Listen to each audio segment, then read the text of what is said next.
कर्नाटक विधानसभा चुनाव के नतीजे कल यानी कि शनिवार को आएंगे, लेकिन उससे पहले आए एग्जिट पोल के अनुमानों ने सत्ताधारी भारतीय जनता पार्टी की चिंता बढ़ा दी है। एग्जिट पोल नतीजों में बीजेपी की हार और कांग्रेस की जीत के अनुमान जताए जा रहे हैं।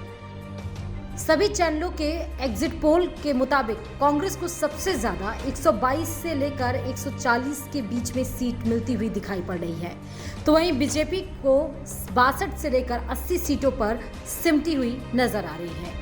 वहीं जेडीएस को 20 से 25 सीटों और अन्य को 0 से 3 सीटें मिलने का अनुमान एग्जिट पोल में जताया गया है। कर्नाटक विधानसभा का चुनाव महज आम ढर्रे पर होने वाला चुनाव नहीं। इस चुनाव से इतना भर ही पता नहीं चलेगा कि राज्य में अगले 5 साल के लिए किसकी सरकार बनेगी। इस चुनाव की सियासी अहमियत सिर्फ कर्नाटक की राजनीति तक सीमित नहीं, बल्कि 2024 के लोकसभा चुनाव के लिहाज से भी अहम माना जा रहा है। कर्नाटक के चुनाव नतीजों को 2024 की चुनावी जंग से जोड़कर भी देखा जा रहा है। गौरतलब है कि बीजेपी ने 2024 के लोकसभा चुनाव के लिए 400 सीटें जीतने का लक्ष्य निर्धारित किया है। इस लिहाज से भी कर्नाटक का चुनाव बीजेपी के लिए और भी ज्यादा महत्वपूर्ण हो जाता है। एग्जिट पोल के अनुमानों नतीजों में तब्दील हुए तो बीजेपी सत्ता से बाहर हो जाएगी। कहा जा रहा है कि बीजेपी अगर कर्नाटक चुनाव में हारी तो उसके लिए 2024 चुनाव में अपना टारगेट हासिल करना मुश्किल ही नहीं बल्कि नामुमकिन हो जाएगा। अब आपको बताते हैं कि 2024 में बीजेपी को किन किन मुश्किलों का सामना करना पड़ेगा। बीजेपी अगर चुनाव हारती है तो साल 2024 के लोकसभा चुनाव में पार्टी की सीटें कर्नाटक में घट सकती हैं। 2019 लोकसभा चुनाव में राज्य की 28 में से बीजेपी ने 25 और उसके समर्थित निर्दलीय प्रत्याशी ने 1 सीट जीती थी, जबकि कांग्रेस जेडीएस को 1-1 सीटें मिली थी। कर्नाटक में अगर बीजेपी को मात मिलती है तो पार्टी के लिए सूबे में 2019 के नतीजे दोहरा पाना मुश्किल हो सकता है और कांग्रेस की सीटें बढ़ सकती हैं। कर्नाटक के साथ ही पश्चिम बंगाल, बिहार, झारखंड, महाराष्ट्र में भी बीजेपी की सीटें घट सकती हैं। इन राज्यों में हो रहे सीटों के नुकसान की भरपाई के लिए बीजेपी को एक नए राज्य तलाशने होंगे, जो संभव नहीं दिख रहा है। गौरतलब है कि 2019 के लोकसभा चुनाव में बीजेपी ने बंगाल की 42 में से 18, महाराष्ट्र की 48 में से 23, कर्नाटक की 28 में से 25, बिहार की 40 में से 17, झारखंड की 14 में से 12 सीटें जीती थी।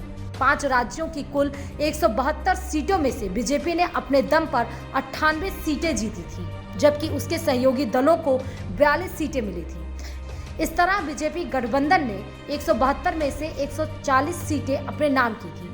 अब अगर बात करते हैं समीकरण की, तो बीजेपी का समीकरण कैसे बिगड़ सकता है, आइए जानते हैं। दरअसल महाराष्ट्र में राजनीतिक समीकरण बदल गए हैं। 2019 में बीजेपी के साथ मिलकर चुनाव लड़ने वाली शिवसेना अब कांग्रेस और एनसीपी के साथ महाविकास अघाड़ी में है। बीजेपी ने एकनाथ शिंदे को मिला लिया है, लेकिन मूड ऑफ नेशन के सर्वे में महाविकास अघाड़ी को 48 में से 34 सीटें मिलने का अनुमान जताया गया है। इसी तरह बिहार में नीतीश कुमार जब महागठबंधन में वापसी कर चुके हैं, जिसके चलते बिहार में भी बीजेपी को नुकसान हो सकता है। पश्चिम बंगाल में ममता बनर्जी की तीसरी बार सत्ता में वापसी के बाद से बीजेपी का समीकरण बिगड़ गया है और उसके तमाम नेता टीएमसी का दामन थाम रहे हैं। दक्षिण के आंध्र प्रदेश, केरल, पुडुचेरी, तमिलनाडु और तेलंगाना में बीजेपी अभी तक खुद को स्थापित नहीं कर सकी है। दक्षिण के 6 राज्यों में 130 लोकसभा सीटें आती हैं, जो कुल लोकसभा सीटों का करीब 25% है। ऐसे में सियासी तौर पर दक्षिण भारत भी काफी महत्वपूर्ण है। 2019 में बीजेपी को कर्नाटक और तेलंगाना में सीटें मिली थी, लेकिन साउथ के बाकी राज्यों में उसे सीटें नहीं मिली थी। कर्नाटक के जरिए बीजेपी दक्षिण में अपने पैर पसारना चाहती है, लेकिन अगर उसे कर्नाटक में ही झटका लग जाएगा तो फिर तेलंगाना और आंध्र प्रदेश सहित दक्षिण के बाकी राज्यों में उसको बड़ा सियासी नुकसान हो सकता है। कर्नाटक विधानसभा चुनाव में बीजेपी को हार मिली तो दक्षिण भारत से उसकी वापसी की शुरुआत हो सकती है। ऐसे में कर्नाटक हारने से बीजेपी के अखिल भारतीय पार्टी होने वाले दावे को भी झटका लग सकता है। बीजेपी अपने दम पर दक्षिण के राज्यों में सिर्फ कर्नाटक में ही जड़ें जमा सकी है। कर्नाटक को छोड़ दें तो दक्षिण के किसी भी राज्य में बीजेपी का कोई खास प्रभाव नहीं है। लेकिन कल आने वाला रिजल्ट ये तय करेगा क्या दक्षिण में खासा प्रभाव बीजेपी का 2024 के लिए बनेगा या फिर बिगड़ेगा। Bureau report, Dainik Bhaskar digital.